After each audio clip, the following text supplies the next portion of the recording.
lahan terbangun lahan kosong yang dekat sama jalan sama bangunan itu bakal cepat berubah. Setelah ini kita klik cek geometri. Oke, korelasinya nih. Ini berguna untuk itu ya. Kalau misalnya kita masukin banyak variabel, misalnya jarak terhadap CBD, pusat pendidikan, tapi korelasi tapi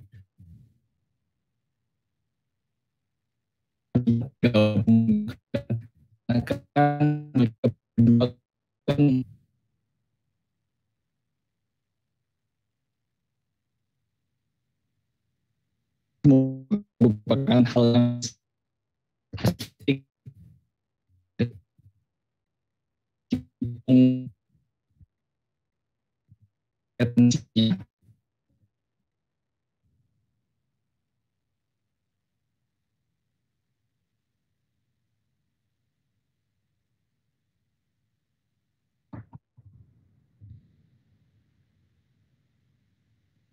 metode pembuatan ini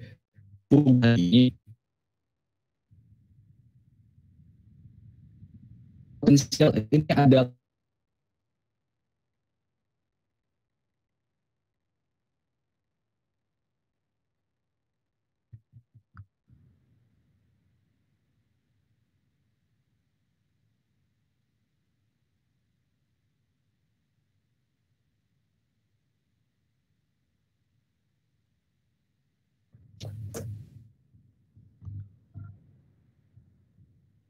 Udah jadi, terus setelah automata simulation aja ini kita kasih nama 2015. Yes, start. Ini adalah hasil simulasinya tahun 2015.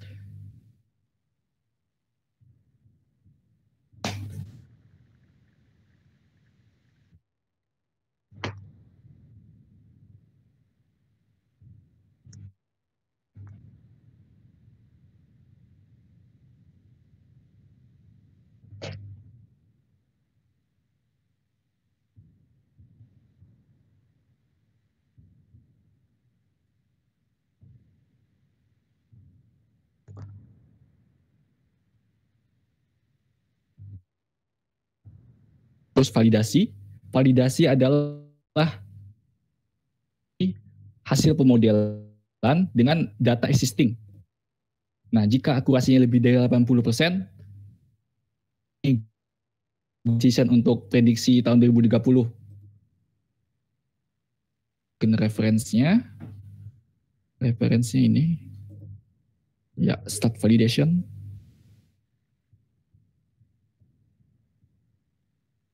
Calculate kappa 92% kebenarannya. Jika udah tinggi, kita balik lagi ke simulation 2025 atau 2030 terus start lagi. Teknisnya gampang banget kan?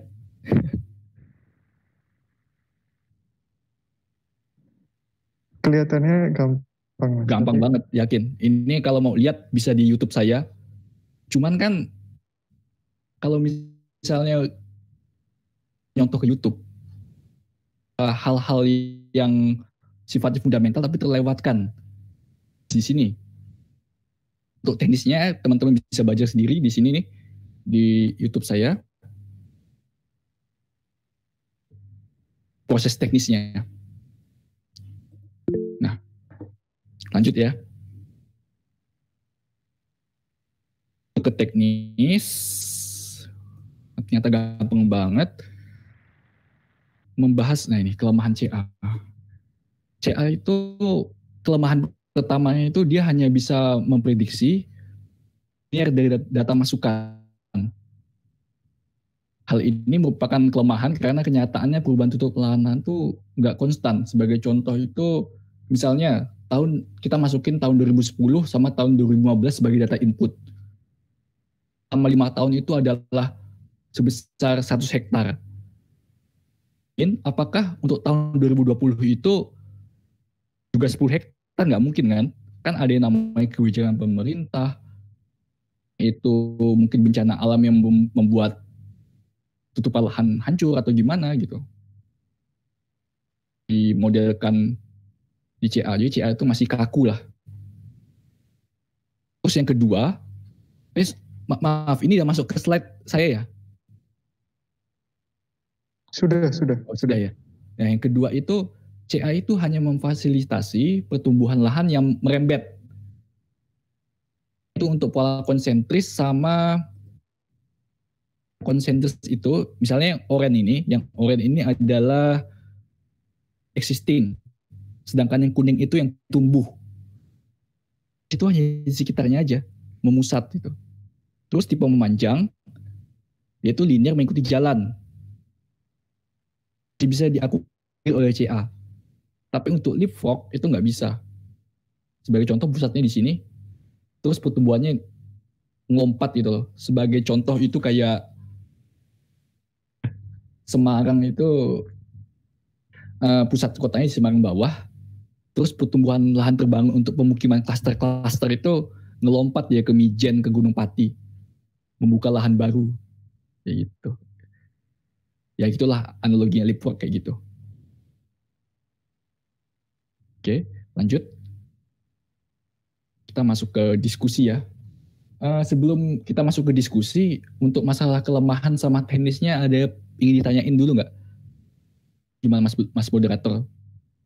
Apakah nanti atau gimana? Mungkin nanti aja ya Mas. Nanti aja ya? Ya. Oke. Diskusi. Riset gap. Dengan CA. Apa aja yang perlu dilakukan? Ini ada yang lagi skripsian nggak? Atau mungkin udah semester akhir tapi belum ada judul?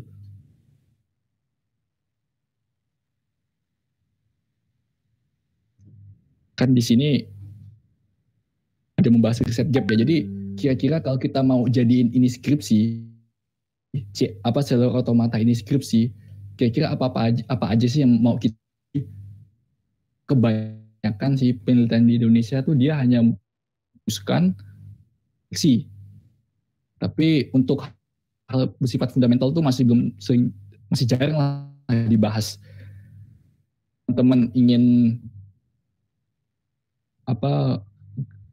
mengambil tema skripsi tentang seluler otomata, ya teman-teman harus memperhatikan hal-hal berikut ini. Sebenarnya banyak sih, cuman ini saya ya. Oke. Yang pertama adalah input data penutup lahan. Ini fundamental banget ini. Fundamental banget karena apa?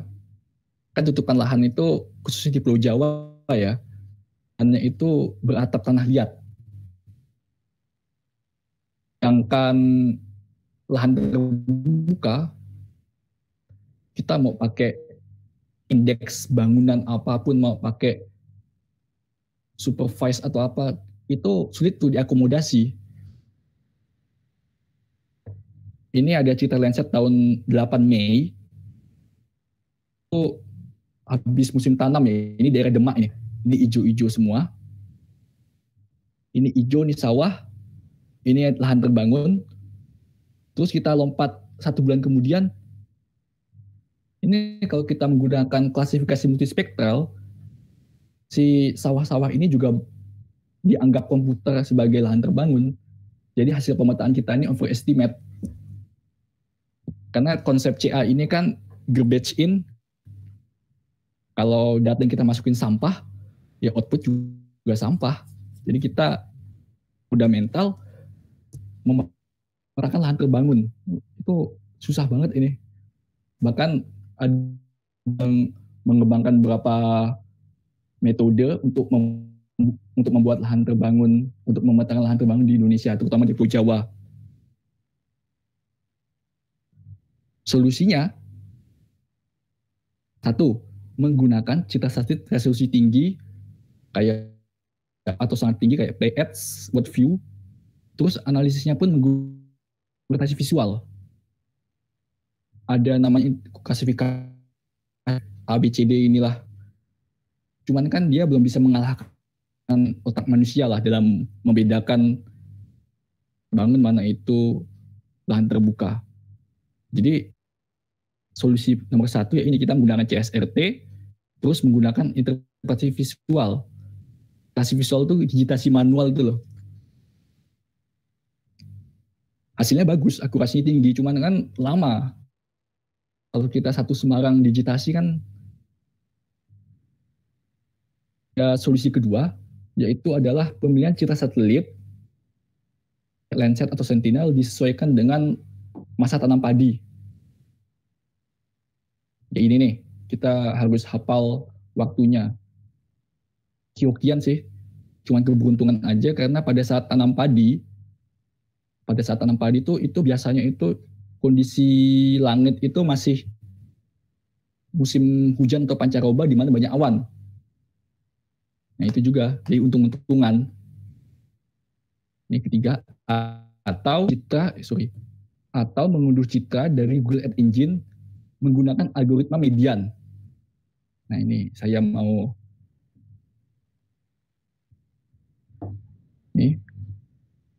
menggunakan Google Ads Engine dengan menerapkan algoritma median. Median ini udah masuk ke Google Ads Engine ya? Sudah. Jadi Google Ads Engine itu sebuah hal yang revolusioner ya. Jadi kita bisa mengunduh citra, bisa mengkaji multitemporal itu dengan sangat mudah. Median ini adalah algoritma menampilkan citra dengan nilai pixel median dalam rentang waktu tertentu. Ini kok. Nah ini ada skrip yang menjelaskan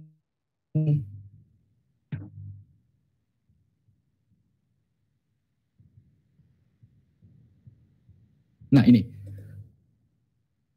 Jadi saya memfilter Landsat tahun 2019 Oktober. Terus saya ambil mediannya. Median di sini. Jadi kita nggak bakal menemukan yang benar-benar kering karena ini udah kita rata-ratain dengan 1 tahun citra gitu loh. Jadi analoginya itu kita download, terus kita olah, kita komposit, terus kita nilai pixelnya itu. Kalau dikerjakan secara manual kan itu lama ya, tapi kalau Google Ads Engine kita cukup median ini kita untuk rata-rata tentang waktu Maret sampai Oktober ya, misalnya kita fokuskan ke musim kemarau aja deh. Sama ini kemarau itu 9 ya. Mei sampai September kita run.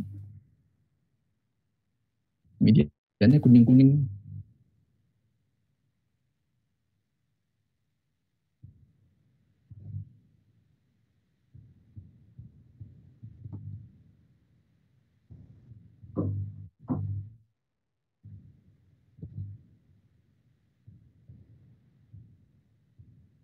Generating ini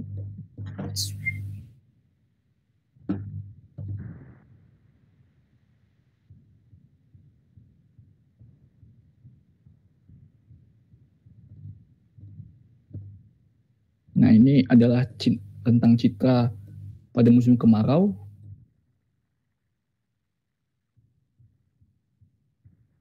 Nah hasilnya kuning-kuning semua ini untuk daerah Demak.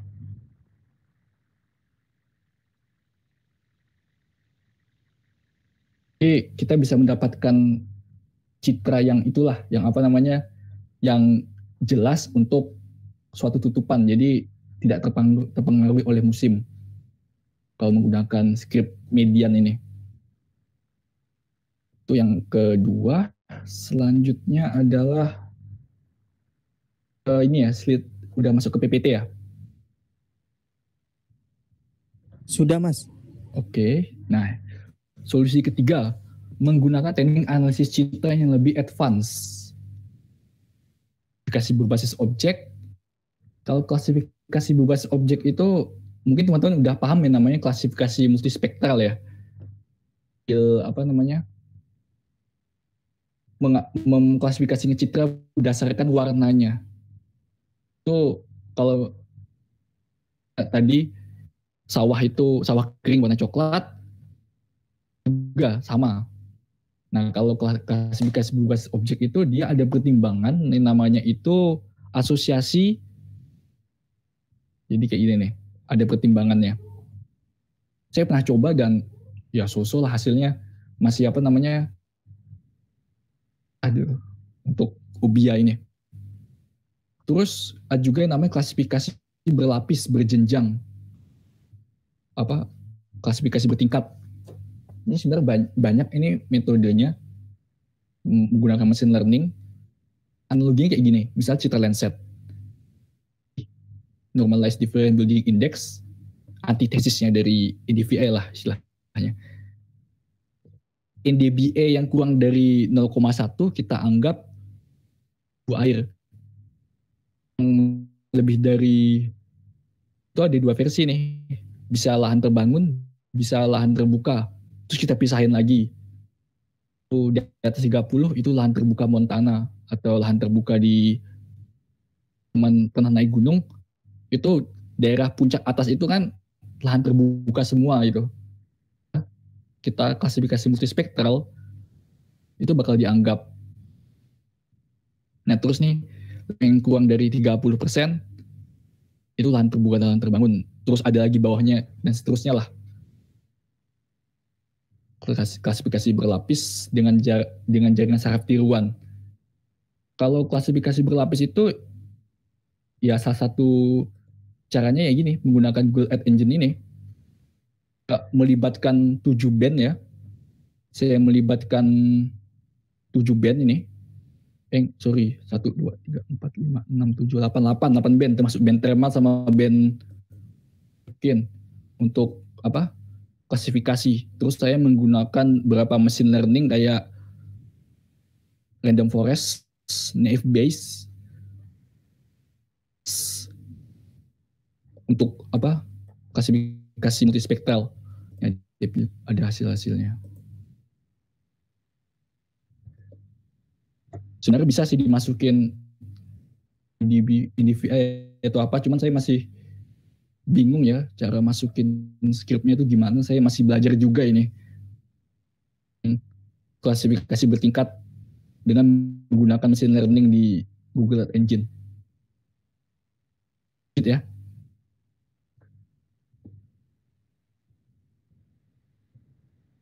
Oke, input data terbangun. Nah, setiap wilayah memiliki karakteristik geografis yang berbeda-beda. Pertumbuhan lahan terbangun di setiap wilayah. Contoh kayak gini.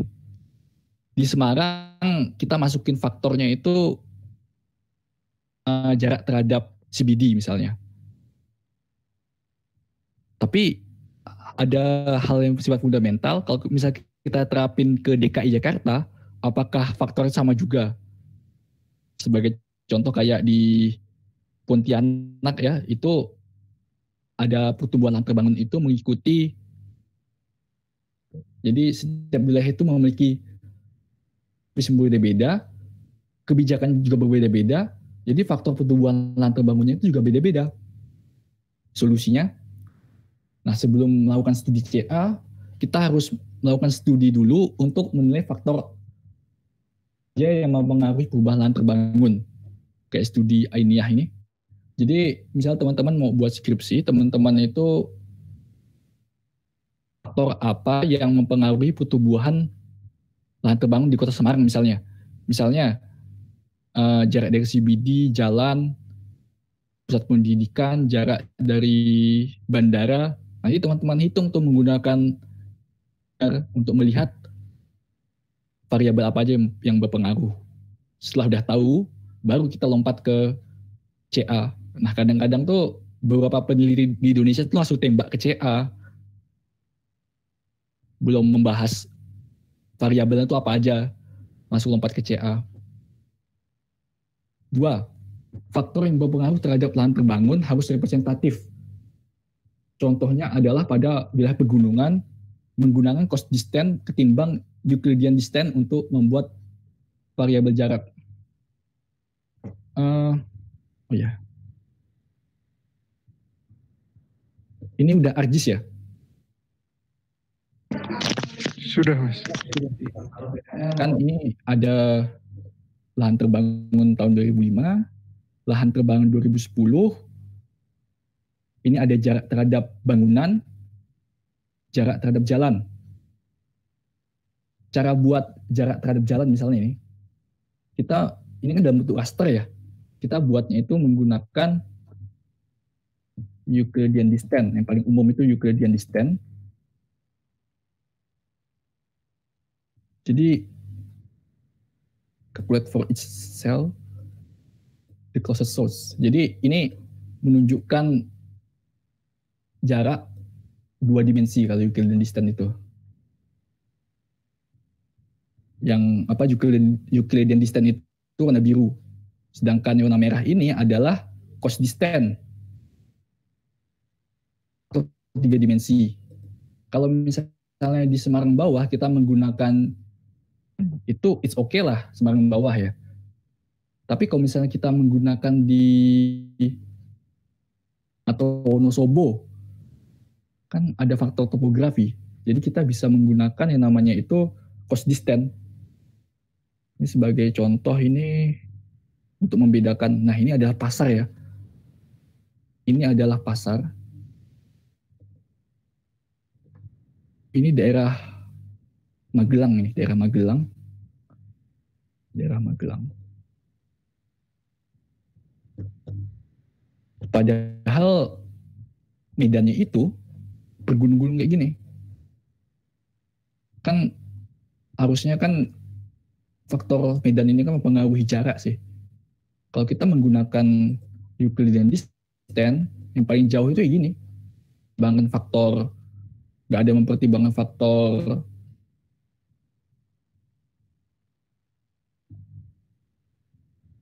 kita coba ke cost raster. Nah, dia ada mempertimbangkan faktor topografi. Semakin merah semakin jauh. Nah, ini yang merah ini semakin jauh. Karena dia ada di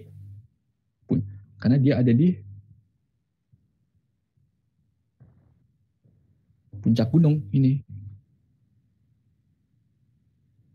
Lebih dekatan ini karena ini datar. Nah, jadi ada pertimbangan faktor. Kalau kita menggunakan cost distance.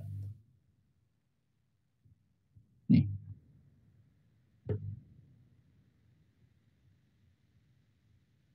Terus ada pertanyaan lagi nih. Lalu apakah jumlah penduduk bisa dijadikan faktor pertumbuhan lahan terbangun dalam CA? Nah, ini sebenarnya juga bingung ya. Data penduduk itu kalau saya nilai itu sampai saat ini itu data penduduk itu kurang representatif. Menyajikan data penduduk secara spasial itu dengan batas administrasi.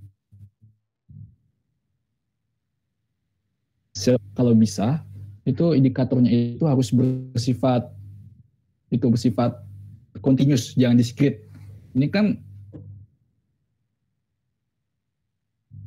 karena desa A penduduknya sekian, desa B penduduknya sekian.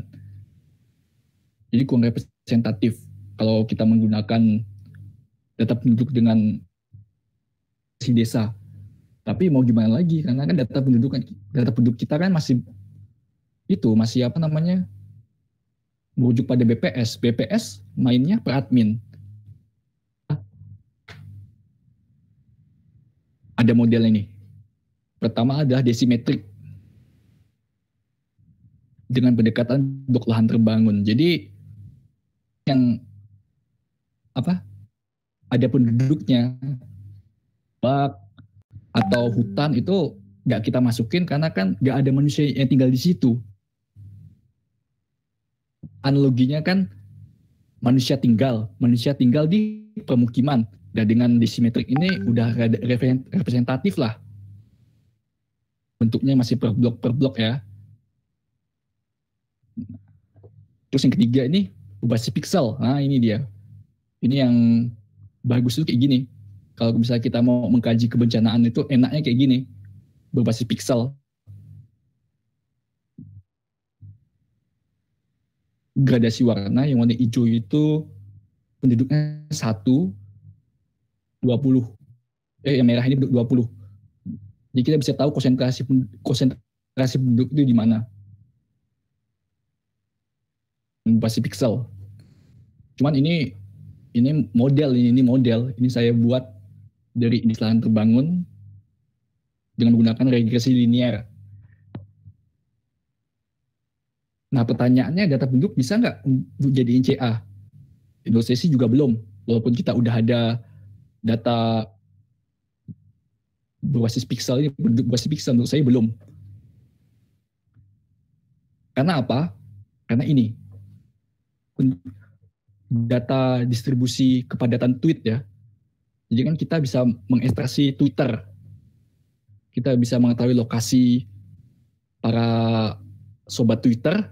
Nah, kita bisa tahu nih hari aktif, ini untuk DIY ya.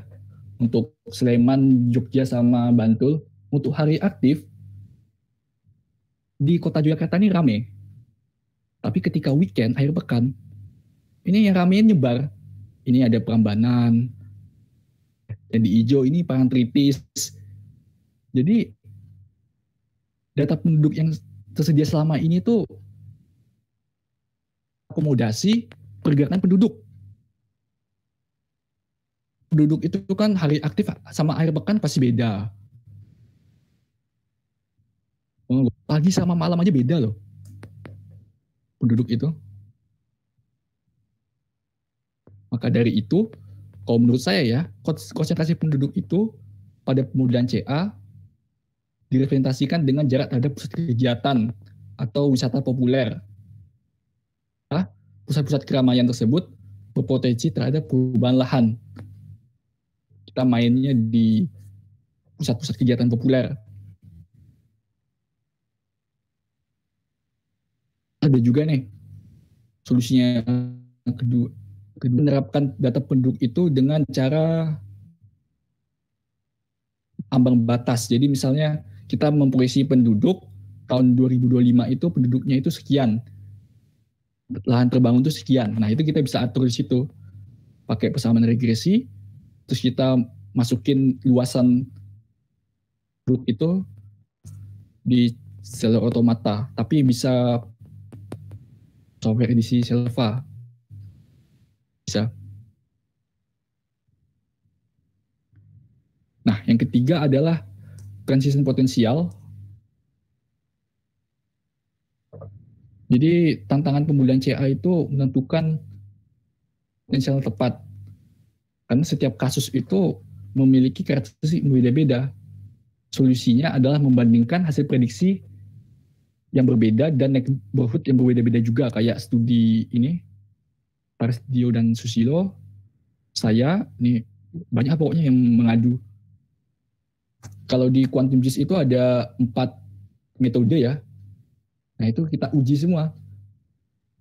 Misalnya kita menguji di Semarang, itu yang paling baik itu yang mana sih?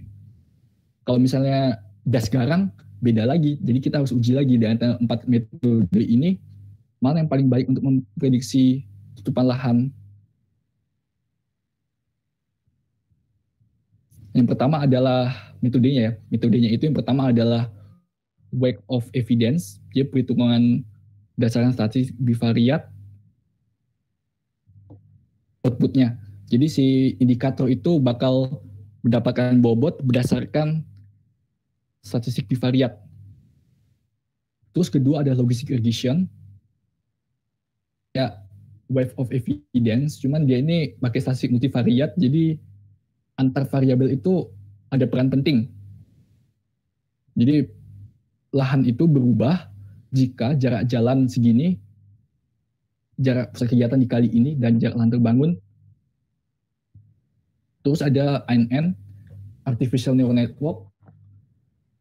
Ini outputnya ada threshold. Jadi lahan itu berubah lebih dari 0,2 dan jarak pusat kegiatan kurang dari 7 dan jarak lahan terbangun kurang dari 3.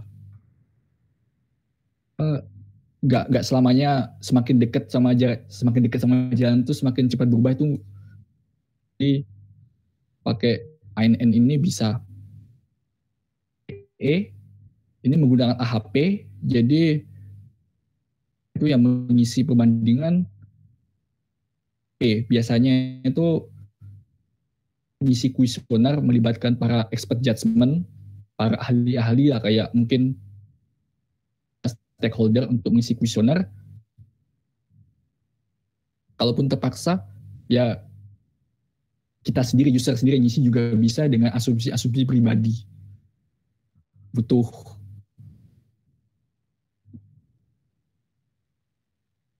nih terakhir. Yang terakhir adalah bentuk lahan berkaitan dengan bentuk lahan. Fluvial itu berkaitan dengan pola aktivitas manusia yang sederhana, dan faktor kebijakan pemerintah memegang peran penting dalam prediksi. Jadi intinya memegang peran penting dalam itu. Bagaimana caranya menerapkan itu, mengaplikasikan itu dalam CA? Solusinya, si kajian itu adalah unit das, lokasi kajian itu ada unit das, kita perlu melakukan penelitian, kasih hasil prediksi das secara utuh, dan wilayah das dibagi hulu, tengah, dan hilirnya. Teman-teman pengen buat skripsi nih, seluruh otomata untuk das garang. Itu adalah menghitung perubahan lahan. Tujuan keduanya itu adalah, jadi akurasinya itu mana yang baik, kalau full sedas atau dasnya dibagi-bagi. Karena kan daerah hulu kan, sedangkan daerah tengah itu kan semi kota, hilir kota. Jadi itu memiliki karakteristik yang berbeda-beda. Jadi perlu diuji itu. Nah, terus yang kedua adalah jika kajian CA ada unit administrasi kota atau kabupaten, penelitian yang membandingkan akurasi secara utuh harus berdasarkan BWK. Oh, ini udah masuk ke ARJIS ya? Sudah, Mas. Misalnya ini kota Semarang. Kok mau?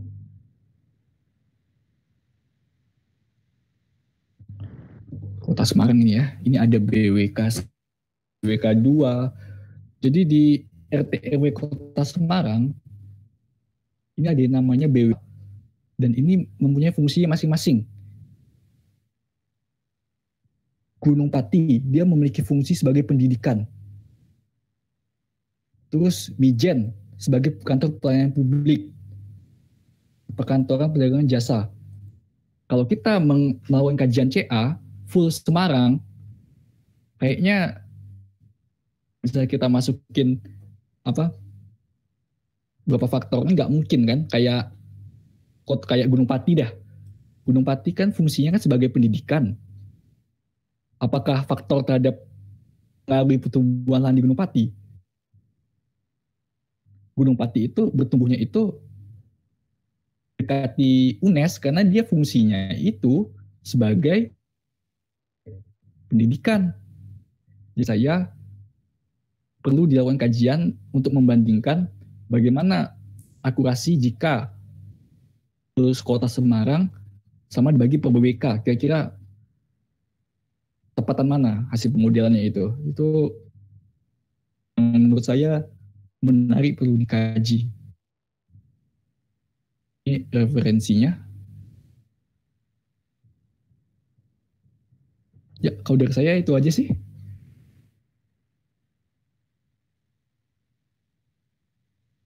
Halo?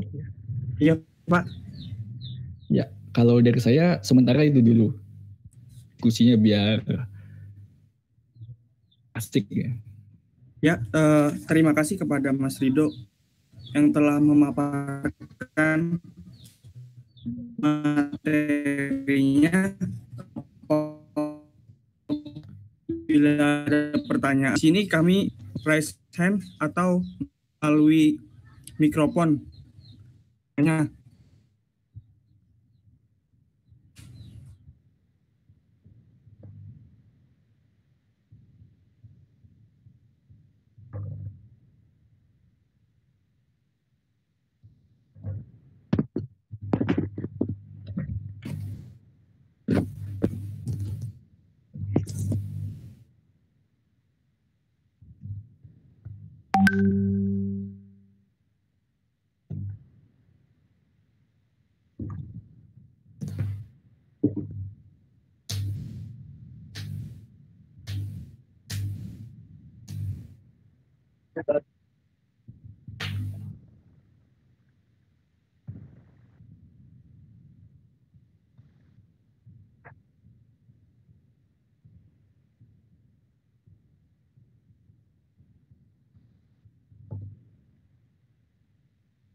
Ya. Ya, untuk pertanyaan yang Halo, Mas pertama Farid. itu dari Mas Kolis. Ya, Mas. Ya, perkenalkan nama saya kebetulan saya kan sekarang bekerja di semacam dinas yang berkaitan dengan RT RW.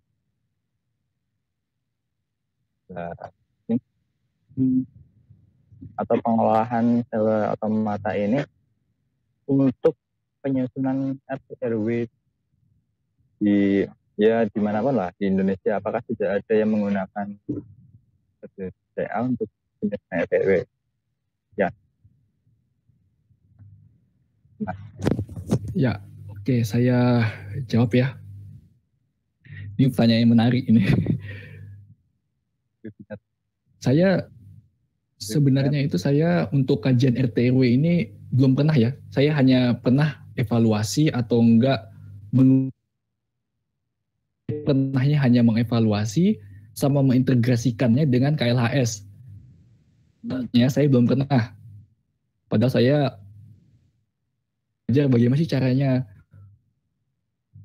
Tapi beberapa teman saya ya dari geografi 11 itu RT RW lah. Ya dia cerita proses teknisnya itu tidak kayak gini. Kenyataan di lapangan loh. Padahal tapi berapa yang menggunakan metode kayak gini. Paling misalnya saya menentukan area pemukiman, ya udah saya diliniasi dengan beberapa asumsi tertentu gitu loh. Mas Solis. Walaupun kalau mungkin ya. Ya, silakan. Ya, teruskan dulu aja, Mas. Oh ya, walaupun mungkin di luar sana untuk daerah-daerah yang mungkin maju ya kayak Pulau Jawa atau mana mungkin udah nyusun apa skenario itu dengan lebih mungkin. Kalau ini kan kasusnya kan Nyun Sewu di luar Jawa gitu loh, yang teman-teman saya ceritakan itu kan kasusnya di luar Jawa, dan itu mungkin mohon maaf yang bagian apa delineasinya itu PWK dengan berapa asumsi si kelimuan mereka, padahal kan harusnya kan garis itu ditarik itu kan harus komprehensif, harus dari sudut pandang geologi, sudut pandang fisik, sosial. Jadi saya belum tahu nih, saya hanya ya cerita ngopi-ngopi bareng lah gitu. Ya silakan Mas Kolis.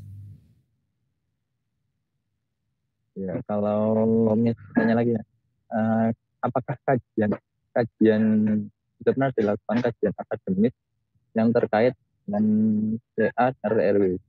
Nah, ada sebenarnya kayak halo. Soalnya saya Mas, pengetahuan saya baca jurnal dan sebagainya, saya belum tetap lah. Ya mungkin ada beberapa, cuma ya masih belum cocok lah gitu, Mas. Saya tulis di chat aja ya. Saya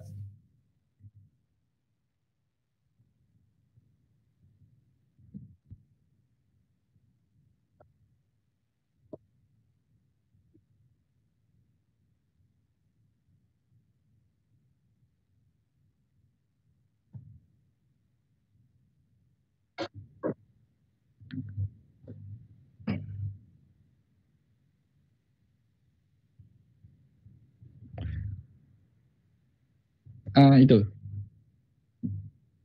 Sih, Mas.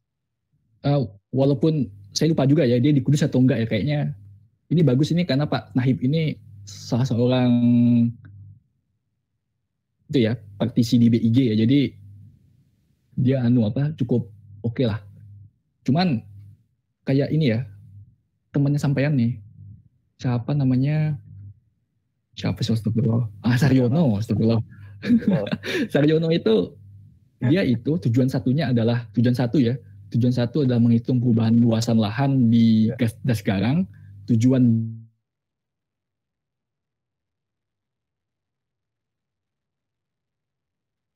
dua adalah memprediksi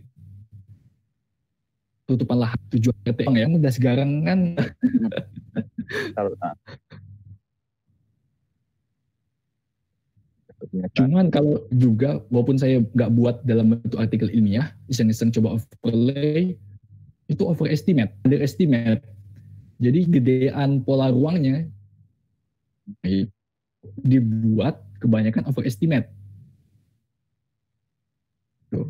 Lainnya saya juga kenyataannya masih belum pernah menyusun pola ruang, hanya sebatas mengevaluasi atau KLHS.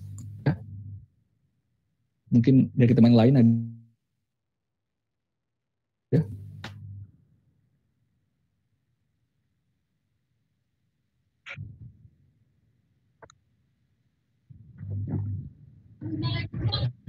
Lanjut pertanyaan yang kedua dari Mas Zulkarnain. Ya, Ya. Mas. Silakan. Ugi.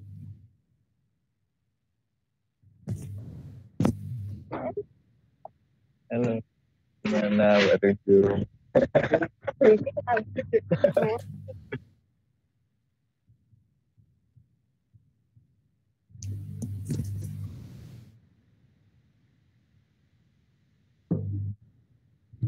Yuk, Mas Ogi.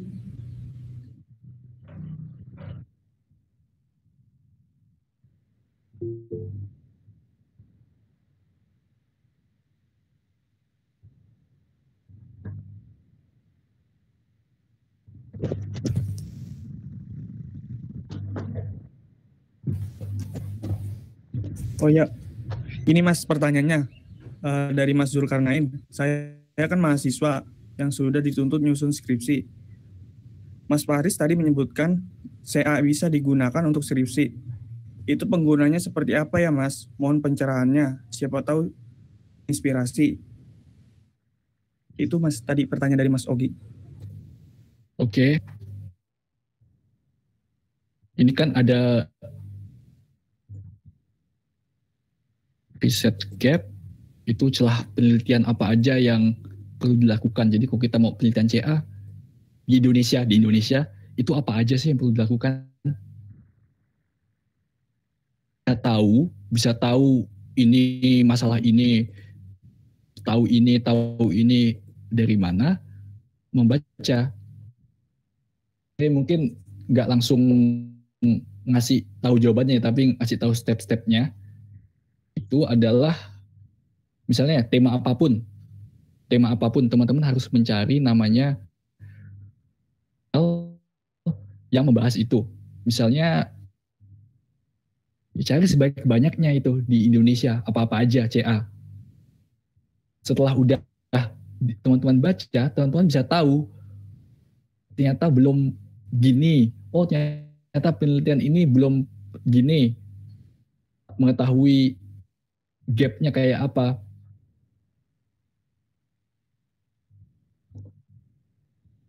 Kalau untuk implementasinya, saya ketik ya, tujuan 1,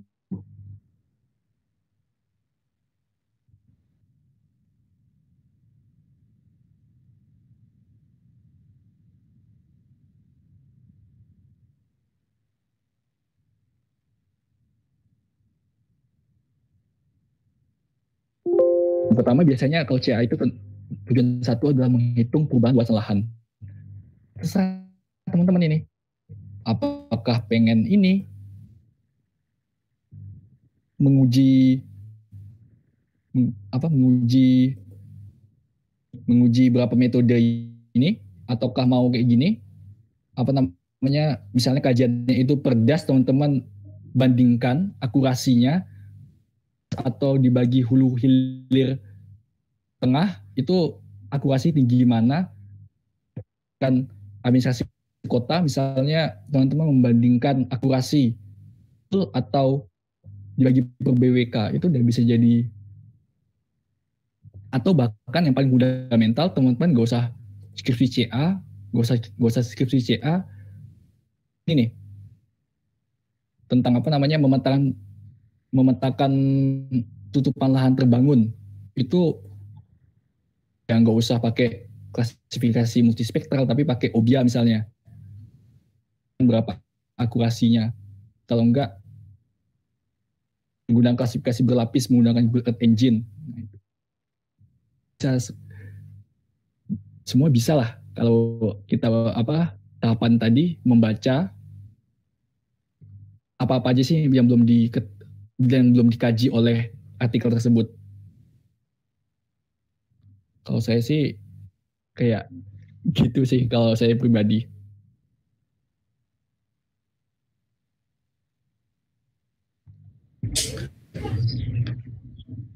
Bagaimana Mas Ogi?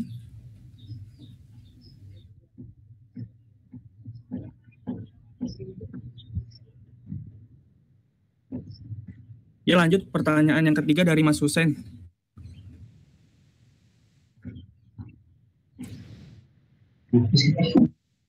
Terima kasih Taus sudah mempersilahkan saya untuk bertanya. Permisi Mas Ridho, saya ingin bertanya sebenarnya tentang land using ini, tentang seluler automata ini. Sebenarnya kan tadi sebenarnya dibentuk atas dasar rumus-rumus, Mas. Kalau kita tanpa mengetahui rumus itu sendiri atau rumus pembangun tiap QGIS atau land using, kan kita tidak akan tahu bahwa sebuah software ini apakah benar-benar atau malah seperti sampah hasil keluarannya. Dan yang kedua itu sebenarnya jenis-jenis dari seluler automata itu sendiri ada berapa sih Mas? Atau nanti setiap jenis-jenis seluler automata itu mempunyai sebuah rumus sendiri dan sendiri digunakan untuk aplikasi lain. Nah, dan yang ketiga itu saya mau bertanya tentang median yang tadi.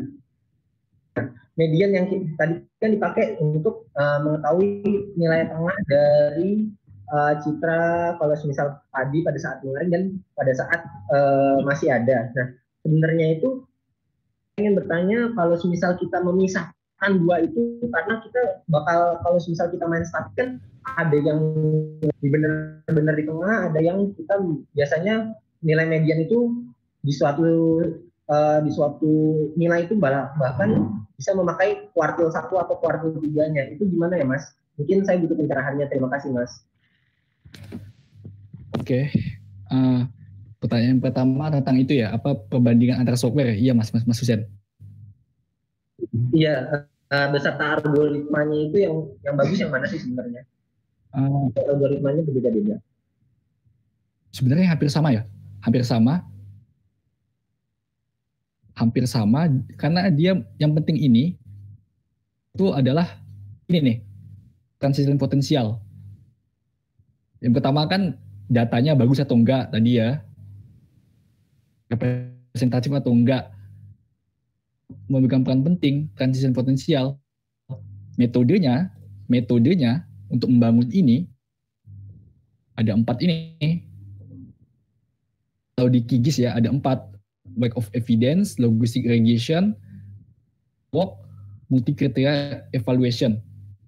Nah, jadi kalau misalnya studi CA itu sebaiknya kita nggak mengacu pada satu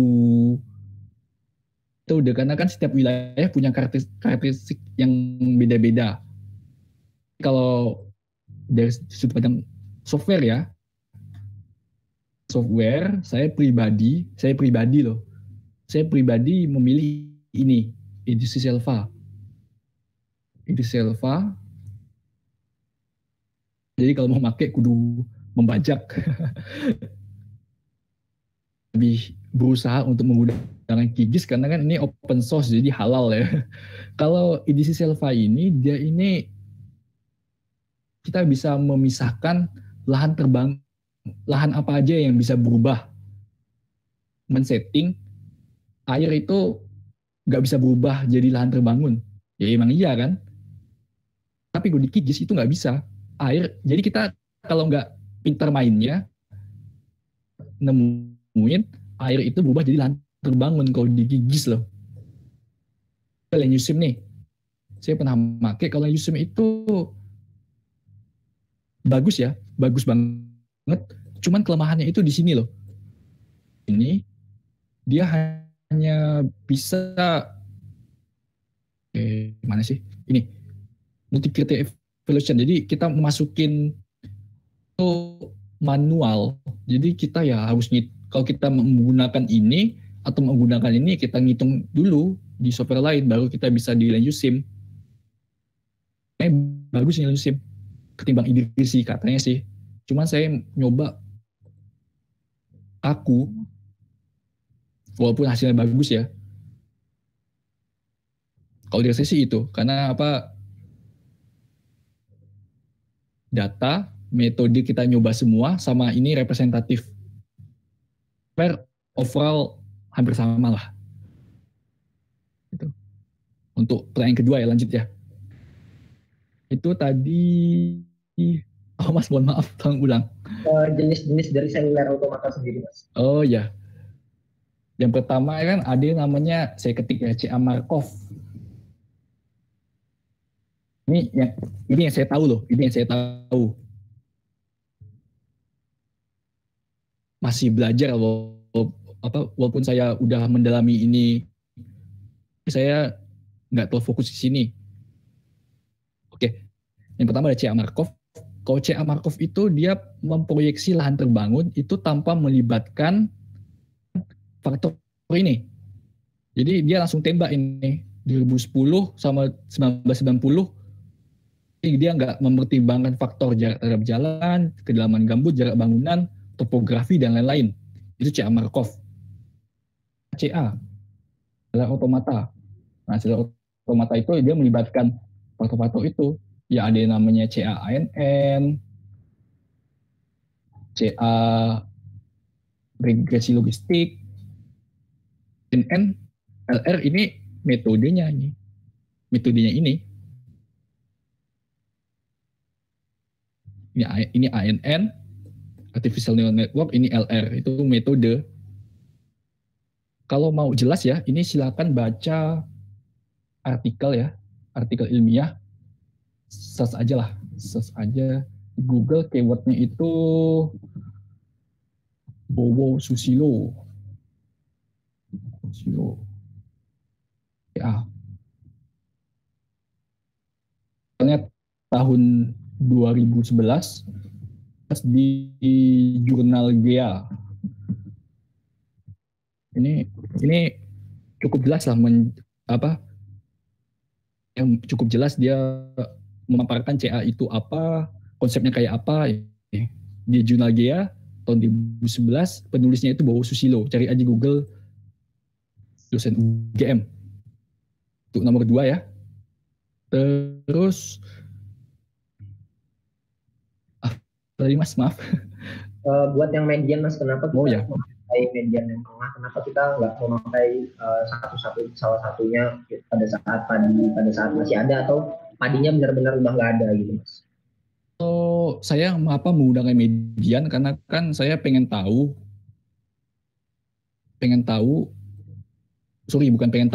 saya pengen komputer itu nganggap ini sawah, bukan lahan terbangun. Jadi kita agar si citra ini kelihatan hijau-hijaunya. Nah tadi Masnya nanyanya kenapa nggak kuartil, kenapa nggak apa itu? Ya sebenarnya bisa sih. Ini kita bisa mencari itu ya, skrip ini banyak banget ya. Misalnya saya cari tadi median. Ini ada penjelasannya ini. Reduce image collision, calculating all values. Coba kuartil, saya belum pernah coba sih kuartil. Jadi ya ini saya menggunakan Median karena saya cuman sekedar tahu aja, bukan pengen si komputer ini nganggapnya sawah, bukan lahan terbangun. Misalnya kuartil untuk kasus lain ya mungkin bisa aja, tapi untuk kasus saya ini saya gunakan Median ya alhamdulillah pas. Ya sih itu Mas. Oke Mas, terima kasih atas jawabannya. Terima kasih ya Mas. Sama-sama.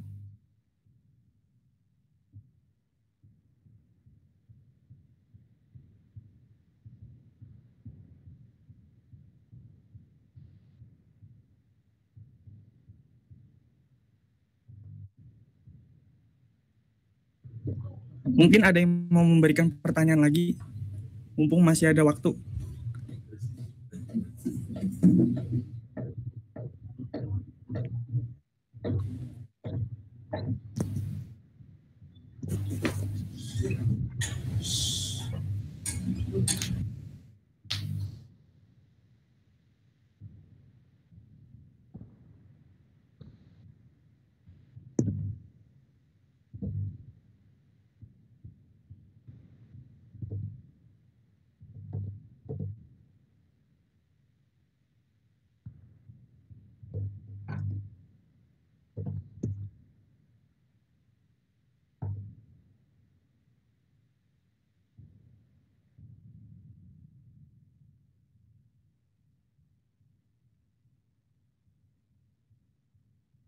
Kayaknya ada beberapa chat ya dari Rizkyana Sidki. Mas bisa meminta alamat email, ya nggak apa-apa, silakan. Kalau mau misalnya apa diskusi, ya silakan, nggak apa-apa.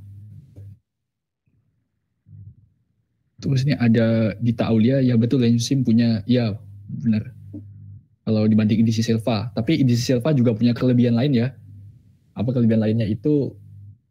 Dia itu menghitung transition itu udah otomatis, nggak kayak Lensim kita harus hitung sendiri di lain software.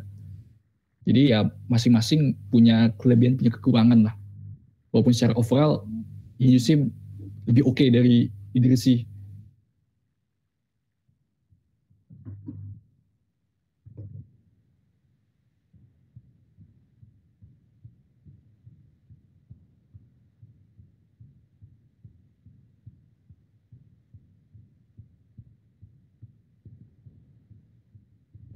Halo, ada lagi?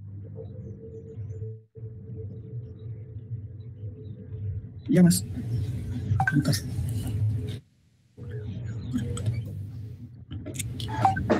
Gimana?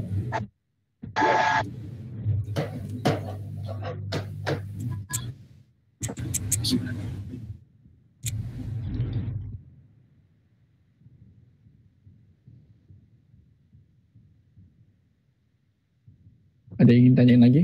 Mungkin terkait nggak data juga bisa. Pemetaan tutupan lahan. Ini data penduduk. Mau diskusi tentang data penduduk. Twitter atau apa? Atau Oh ya Mas, mau tanya, itu yang mengenai algoritma Google Earth Engine. Jelasin Mas. ya gimana ya? Jelasin gimana?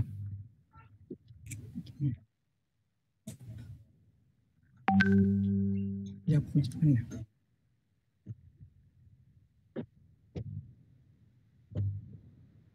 Saya kan pengen membuat mesin itu ya, membuat klasifikasi berbasis ya. Jadi ini tahapannya itu saya manggil Citra ini, manggil saya menghapus awannya, saya menghitung mediannya. Jadi bisa apa dari Mei 2019 sampai September 2019 itu dihitung rata-ratanya, jadilah Citra kayak gini. Bersih dari awan karena awannya udah di mass dan udah di apa namanya? Dan udah di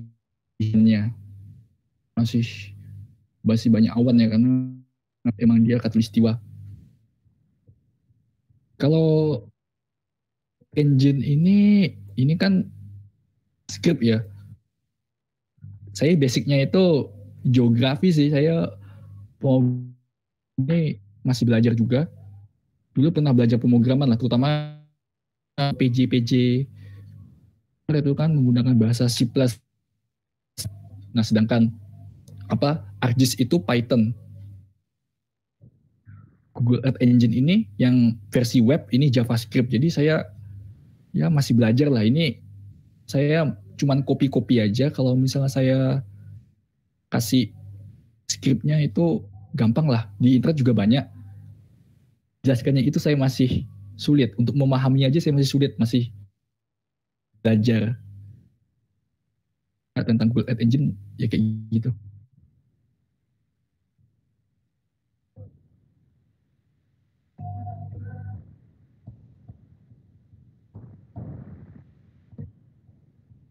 Ini ada dari siapa ini?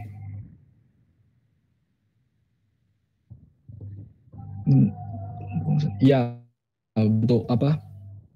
Menggunakan baterai dan RW. Cuman ya tadi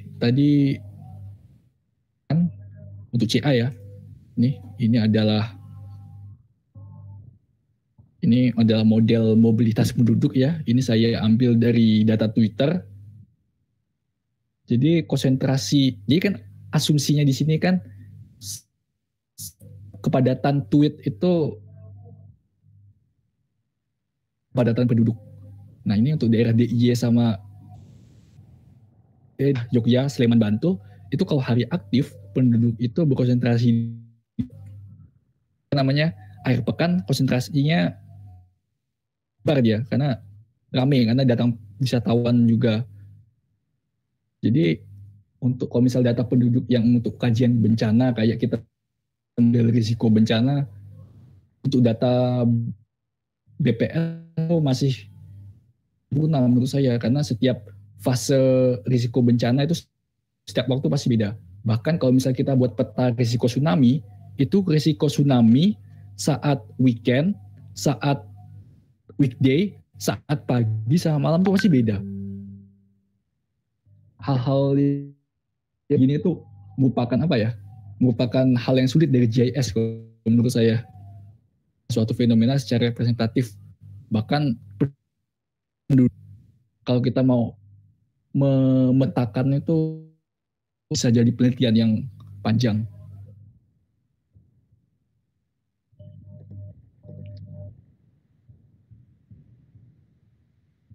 Ada lagi yang pengen menambah diskusi?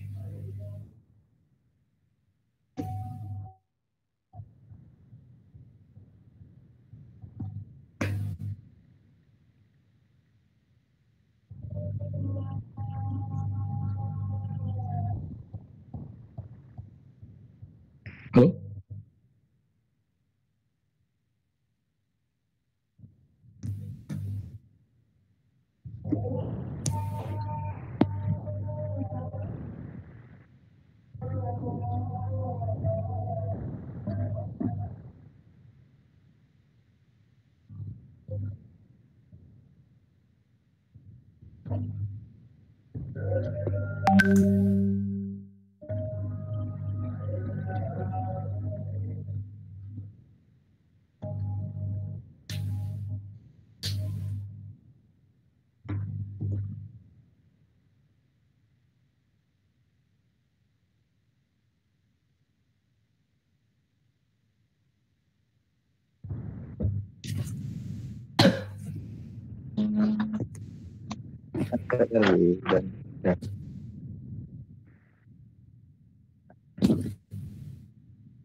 Karena RW sekarang kan budgetnya administrasi, ya.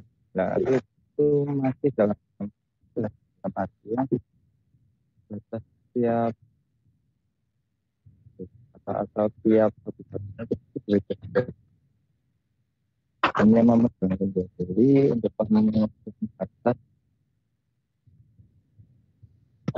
Kenapa BPN itu kan ada kaitannya dengan pemetaan otomatis langsung itu Pak, yang proyek PTSL.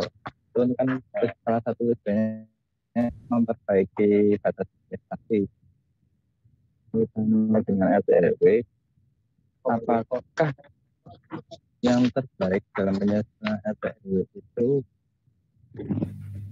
atau menggunakan batas investasi? Soalnya menurut saya itu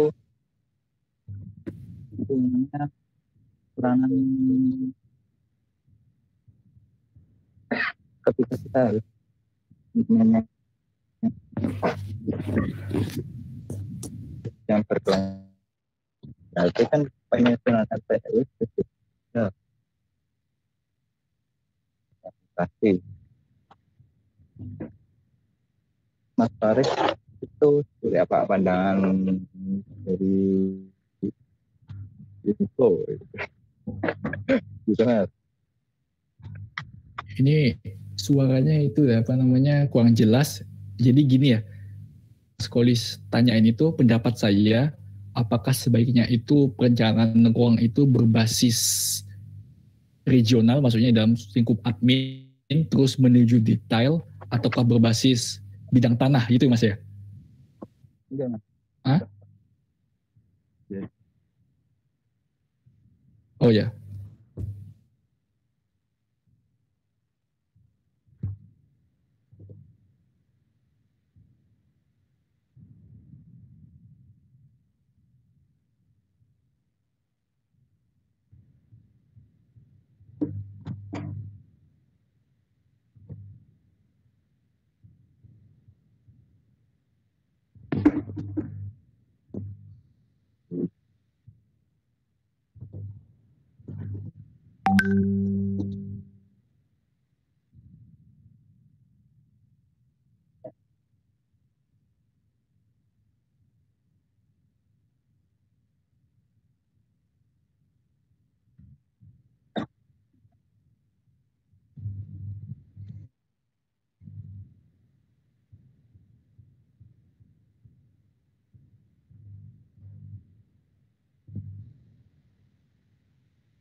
Ya, ini ya pertanyaan Mas Kolis.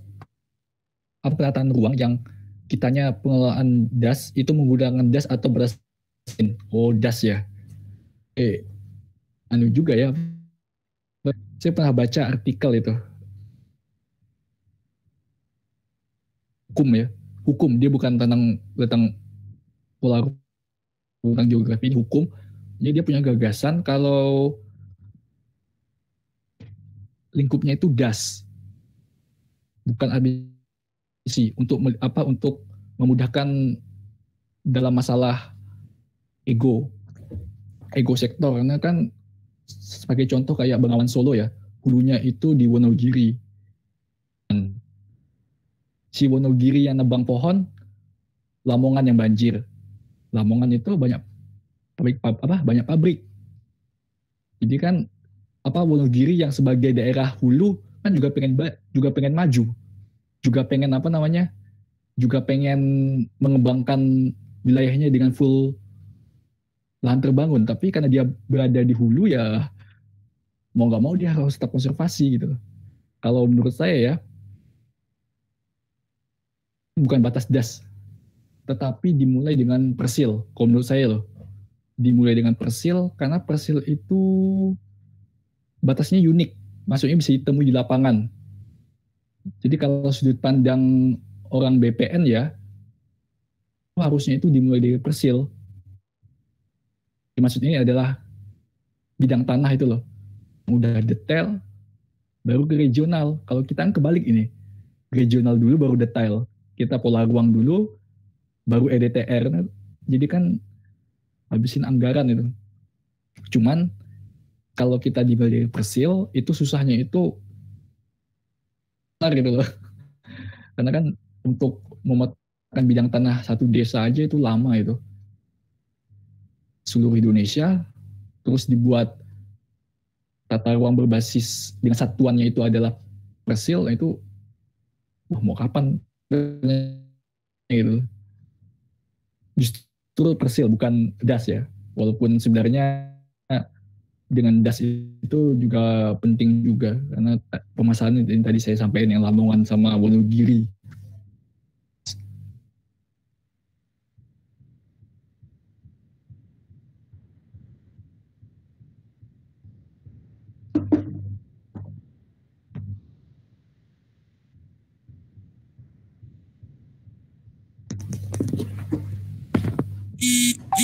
Ya, bagaimana Mas Kolis? Apakah ada tambahan lagi? Halo, saya pengen ada sharing lah. Masalahan umum ya di daerah hulu, dia secara fisik itu harus konservasi. Tapi kan dia kan pengen maju juga. Saya pernah diajar sama dia itu, dosen saya itu bagian Departemen Keistimewaan Jogja. Jadi dia tuh bekerja untuk hal-hal yang, jadi dia itu punya namanya bidang keistimewaan Jogja. Jadi dia membuat kebijakan-kebijakan terkait keistimewaan Jogja. Nah, dia itu punya saran terkait Bengawan Solo itu antara Lamongan sama Wonogiri itu. Pohon ya karena dia pengen maju, dia membuka lahan karena pengen maju. Masa dia hutan mulu, tapi kalau misalnya ditebang ya kasihan daerah hilirnya kayak Lamongan adalah subsidi silang. Jadi wilayah-wilayah yang berada di hilir, karena pusat-pusat industri itu kan berada di hilir sih, mayoritas di Indonesia ini subsidi silang. Jadi untuk di daerah hulu itu. Nah, dia itu si bapak itu punya ide kayak gitu di Bali. Jadi Bali itu daerah-daerah kayak Legian, Kuta itu ternyata dia kan ada kafe, ada tempat-tempat wisata.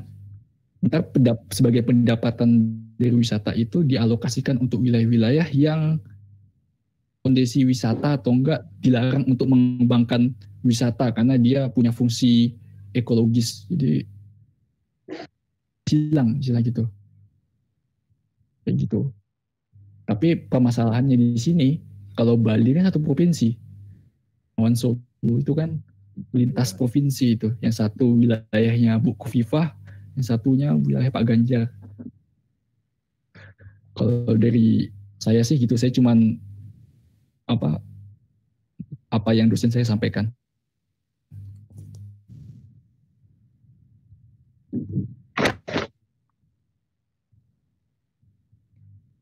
Halo? Ya, terkait pertanyaan saya yang satunya, Mas. Yang satunya itu mengenai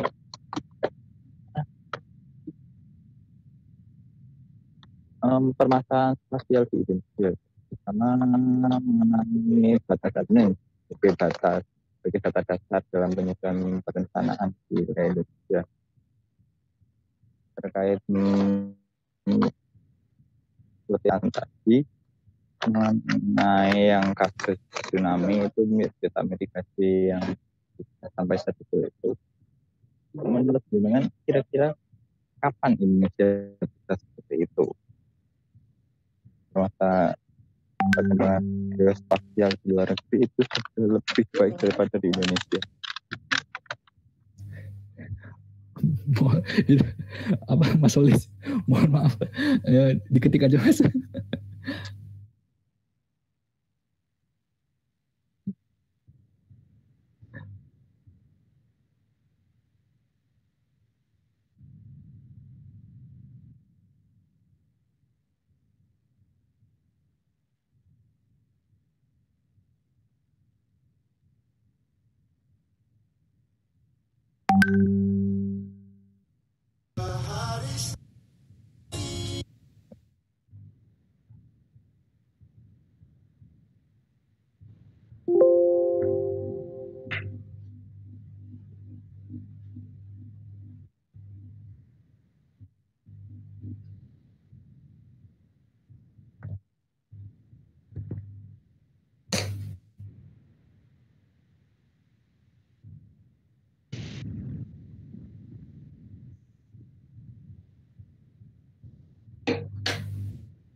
Oke, pertanyaan dari Mas Holis itu, data geospasial di Indonesia masih rancu dalam penataan data spasial, memiliki peran penting. Jadi kalau kita membuat model, misalnya contohnya tsunami ya,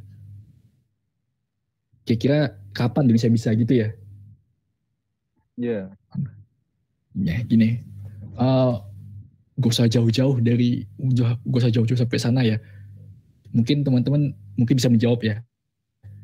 Gak perbedaan antara bencana sama kerawanan. Ada yang bisa jawab nggak?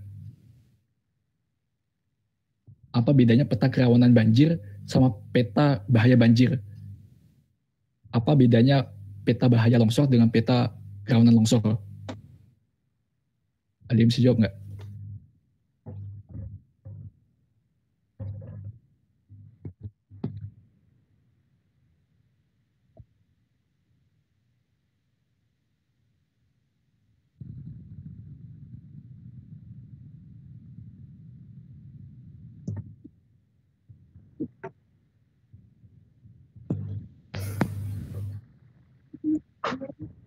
Gimana? Ada yang bisa jawab? Atau langsung saya jelasin aja?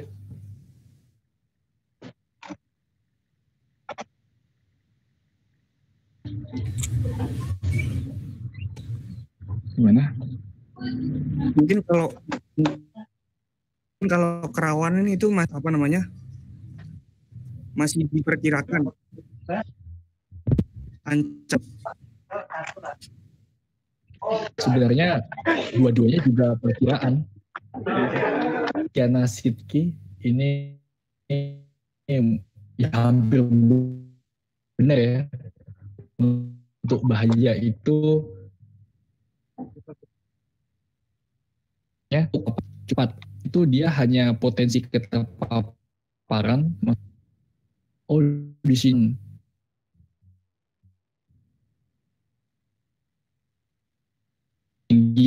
frekuensi banjir rendah, di sini banjir sedang. Kalau bahaya itu nggak pertama frekuensi, terus kedua adalah magnitude. Jadi dia menjawab dua komponen ini, frekuensi dan magnitude. Bahaya.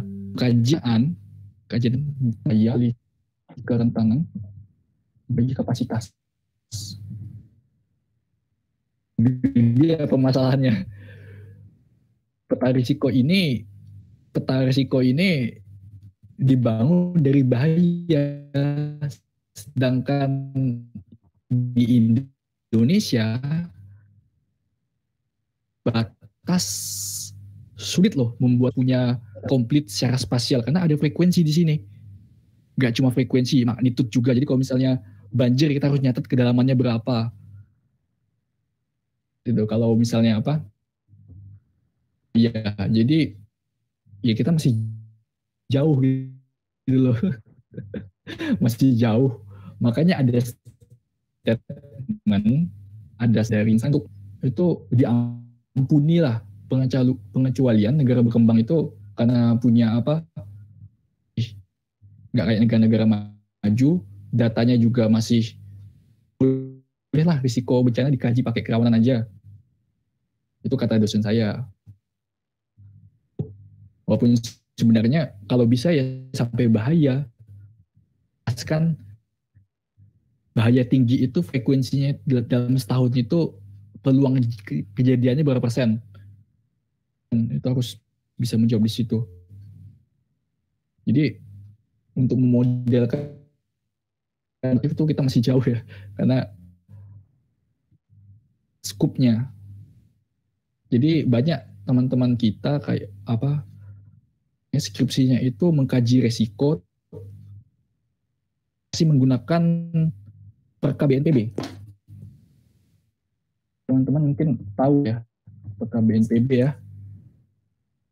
Itu kalau teman-teman telaah itu kan ada yang namanya indikator ekonomi itu pakai PDRB. Skupnya kan kabupaten kota. Jadi perka BNPB itu